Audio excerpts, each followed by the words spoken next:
Alright, today will be another video on wave clear and how important wave clear is because that's all I can talk about. That's all I really. uh, it's one of my favorite things to do. I don't usually get really good examples of good wave clear, and I don't really show how like lane control is important. And so this is like a video that really succeeds at what it's doing.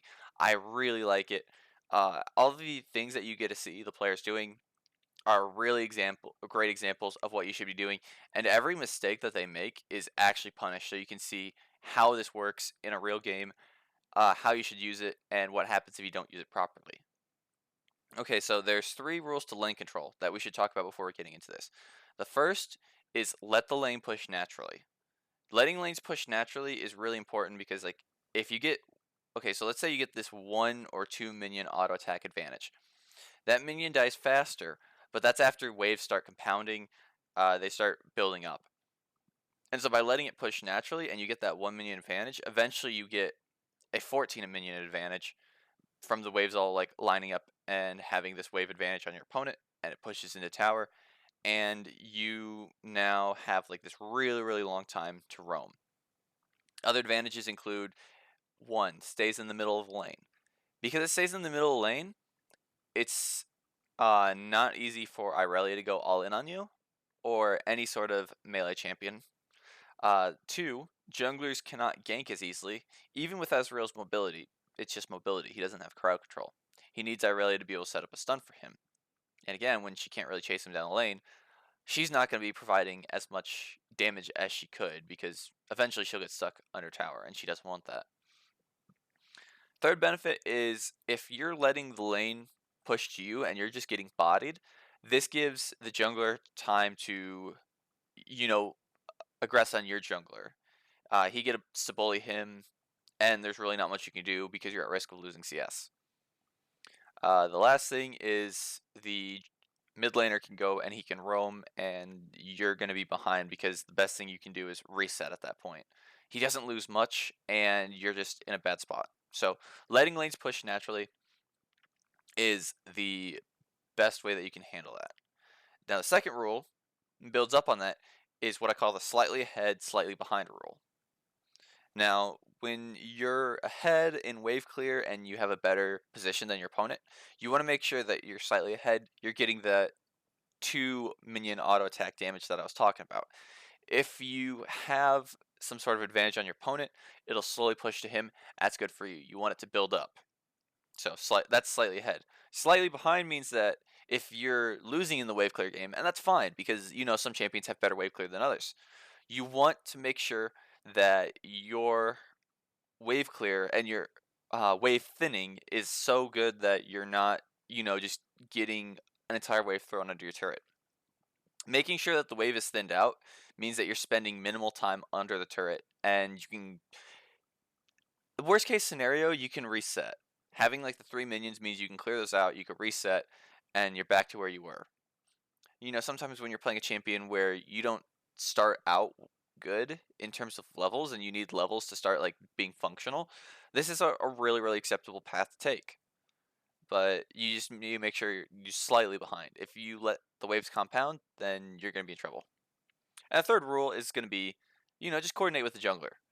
If you're stronger and you know that your jungler wants to be aggressive, it's like a Lee Sin or something against Kindred, go for the push. Try to make it so that your opponent's pressured and they can't participate in those fights, because a 1v2 is always going to be a loss for the 1, at least in the early levels. So you want to make sure that your opponent is not able to match that. You want to make sure that you're always, forcing waves under tower. That's a really good place to be. So let's get into the game. We'll see examples of all of these, except for I think coordinating with the jungler. I haven't seen all of the clip yet. I thought like the first 7-8 minutes was great though. So first thing we see here, we want to keep that push going. We want to keep that push kind of even. So slightly behind in this case. Irelia does not have as good of wave clear as Twisted Fate in later stages, but early on it's better, and once she gets a few stacks in her passive, she can kill you. She can run you down the lane. It's pretty gross. So Dopa wants to keep this even. He's going to throw a red card at these caster minions around the same time that Irelia comes in to clear them up with the Q. That's pretty standard. So, and what he does right now is he wants to keep the lane as even as possible. If he pushes too hard, then Irelia just, like I said, he's gonna run him down. And in the meantime, he wants to harass her. He gives up CS, but that's fine.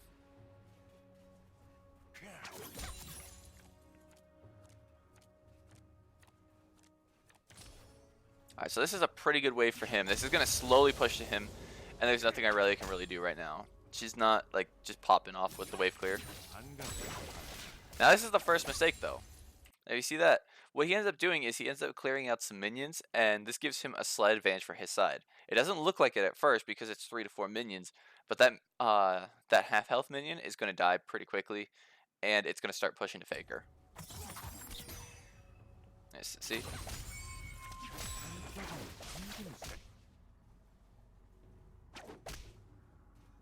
I really do like it though. Dopa's making sure that he's getting as few minions as possible when he goes for these wild cards. And so it makes the lane push very slowly.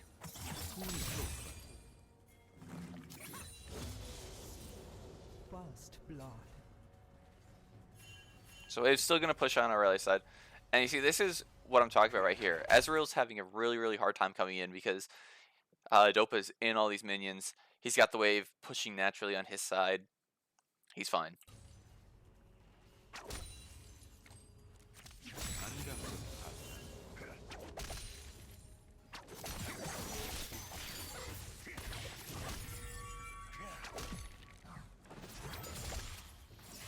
Now the waves are pretty irreparable, so he's going to say screw it, and he's going to throw it right into tower.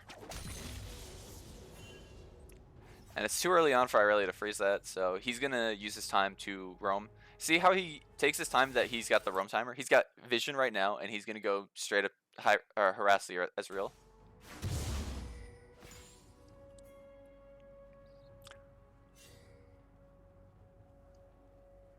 Now he comes back to this lane, and this lane, it's really important.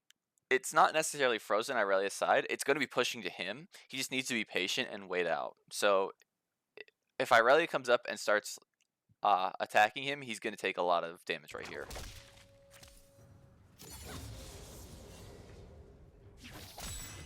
So he doesn't have the card. Oh, jeez. I forgot it does that. But yeah, there you go. See?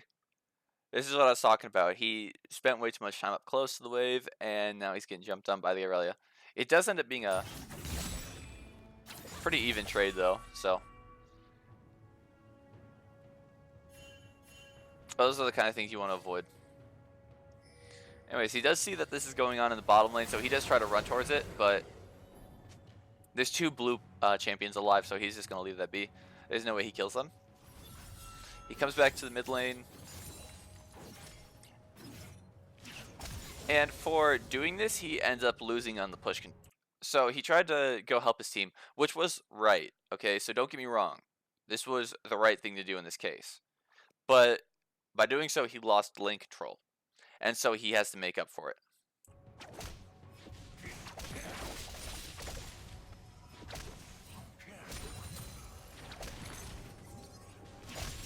Good, he got the cannon.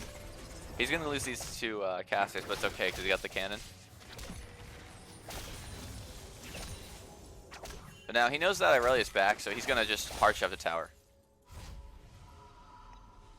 This is like one of those little incremental leads you can take. Because he knows that she's not going to be able to freeze it in time. He can push this into tower. Boom. It's a small advantage. It's not much, but every little bit helps.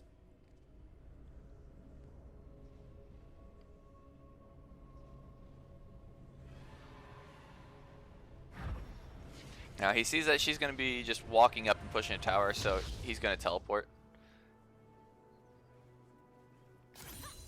Because basically what he did to her, when it comes to those 5 minions, he didn't want to happen to him. If Irelia gets to 6 before him, he has to play very respectfully, very carefully, and there's nothing he can really do to match it. She's going to bully him down, and the next thing you know, she'll be bottom lane.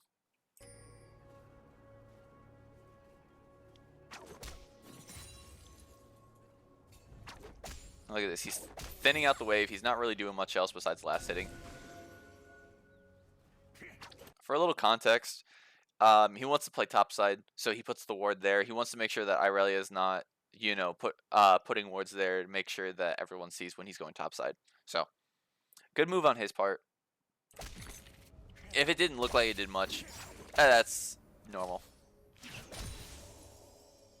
Alright, so this is a pretty precarious spot to be in again. His harass is not going to do much to Irelia. She's got so much sustain right now. So what he's going to do is he's just going to try to make sure the wave stays controlled.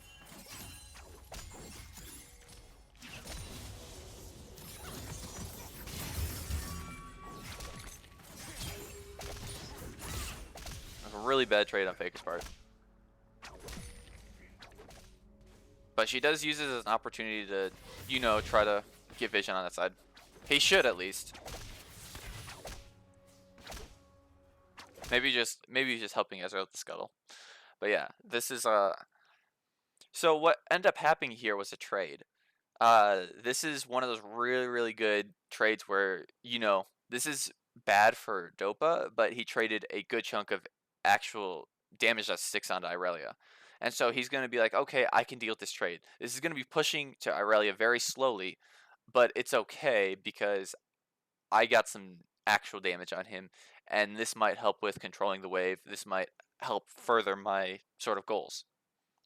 And so when you're doing the wave control, yeah, it's important to control the wave, but you have to be having like a goal for it, a purpose. When you're playing as Twisted Fate, it's like, I will keep my lane control until I can chunk him out, and I can use that to teleport.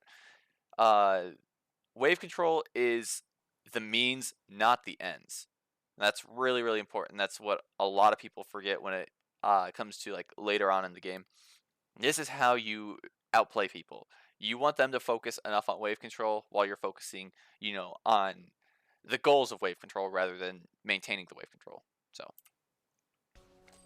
this does end up pushing to Faker though, so he has to be really careful. If he can get this going in very cleanly, then he's going to be set to pull off a really great ultimate.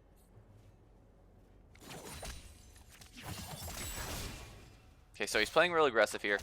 He's trying to fake out. Maybe Elise is here. You got to be careful, Faker.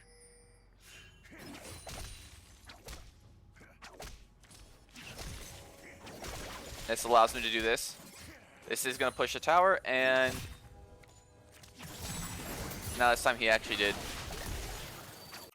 So last time he faked him out with the gold card. This time, Elise is actually there. So he takes a really good chunk of damage. This is going to push to his tower. This is a really good spot for Dopa to be in. So now he's going to immediately open up. Chunk him down a little.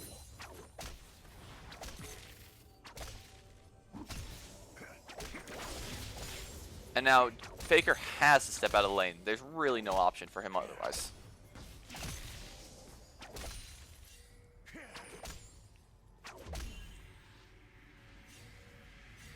Alright, he does use the TP though. Faker doesn't want to fall behind in his wave control, so he's going to give up his TP. And that's a really fair, really good option. But because the wave is frozen and Dopa can't really handle that, he's going to go out of the lane for now.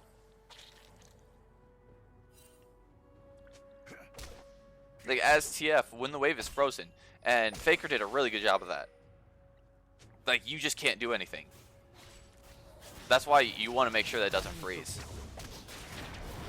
So I'm really happy Faker did that. It's basically what he ended up doing there is he said, alright, I'm going to take this really bad gank where I took a lot of damage from it. I'm going to use this teleport to actually turn it an advantage for me. So it freezes right here.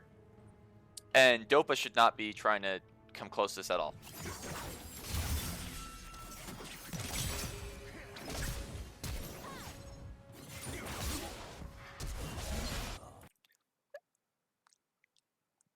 I hate to say I told you so, but I told you so. That was a really good play by Faker. That's what ended up leading up to a solo kill right there, because he decided to use the TP and say, I'm going to take this lane advantage right here. you can't step back up in the lane. And Dopa should have respected that. He should have only wave cleared. There's no way you should be trying to auto the minions at that point, because you're too close to your minions, and that means Irelia can get an advantage off that. So he immediately loses the blue buff. That's really, really bad.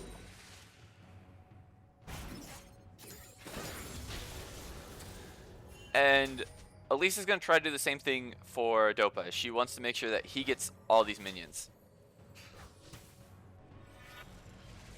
So she's trying to freeze for him as well. It does work in this case. Thank you to the jungler for that. That's a really, really nice thing for a jungler to do. I don't know if you're playing in like NA. It'll be a Graves. He'll walk up to your lane and he'll be like, "Oh, okay, he's gone. I'll just take this and I'll tax the next wave as well." Anyways, so the wave is now in a favorable spot. Thank you to Elise for that. Oh, not the cannon. So he's just gonna try to stay safe right now.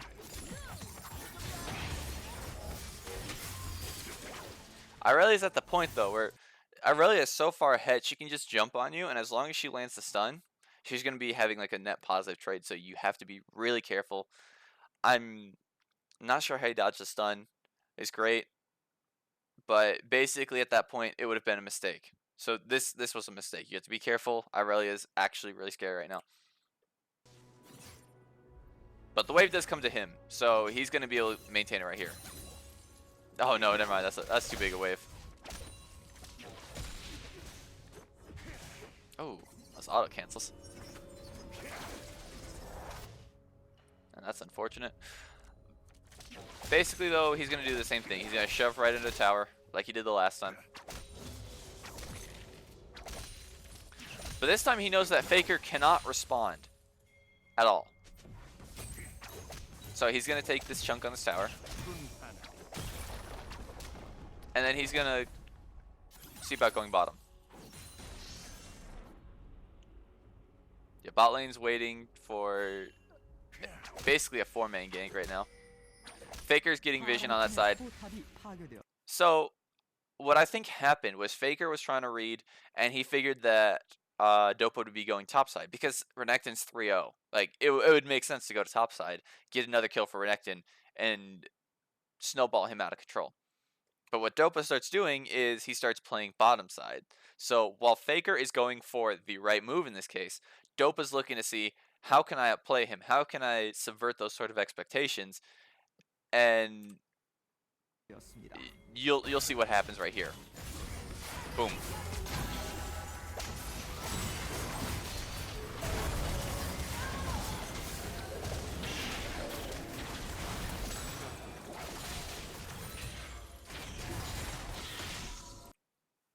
So by playing around this, he used the wave control and what Faker does know about the game to actually outplay him.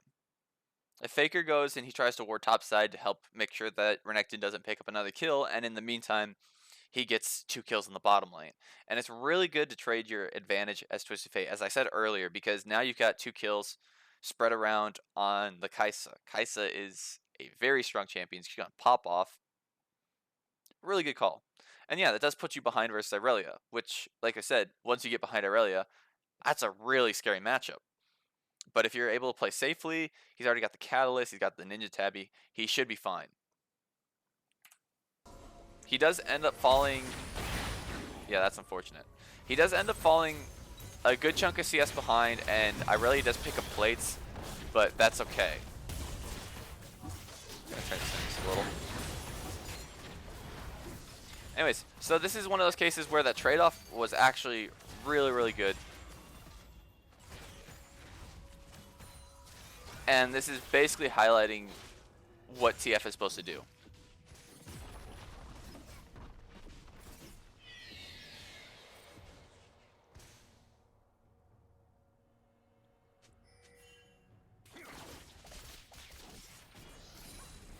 And immediately after this, TF is... Oh, that was a weird jump. Anyways, immediately after this, TF is supposed to start playing safe again. He's going to be playing back. He does not... TF no longer has any bargaining chips. Okay, so When you're looking at what TF does, he has his gold card, which says I'm scaring ganks. Doesn't matter against Irelia because she's got the tenacity from her runes and from her Merc treads. And the other thing you can threaten is her own bottom. But when his ult's off cooldown, there's nothing that TF can do. Like, he has to be really careful because he can't force her to push to match him. He can't force her to play back because of a jungle gank. So Dopa's in a bad spot, and he's just going to be playing very passively right now and, waiting for Irelia to make the first move. And until then, he's going to be playing very reactively.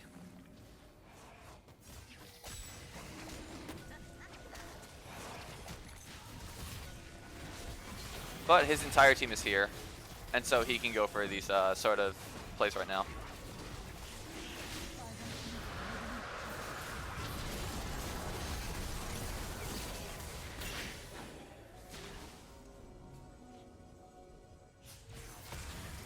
Alright, so that's going to be it. So we looked at some pretty crazy things, but mainly, like I said, the 3 points are really what got Dopa ahead in this matchup. He waited for his jungle to go for that 4-man bottom lane. He basically kept the lanes even, and he used those slight advantages to push Faker into tower. And he really just used what Faker knows about the game, wave control, as the means rather than the ends. So Faker used it. When I say that, he used it in ways to get solo kills, uh, just the once really, and set up for a gank another time. But it really shows how strong of a wave clear player and a lane control player that Dopa is. So really great gameplay. Really highlights what you should be doing in your games. Like I said, try to keep the lanes even. That's going to be better for you than 90% of other things that you can do. So yeah, that really covers it. If you have any more questions, feel free to leave them below in the comments, and I'll see you guys in the next video.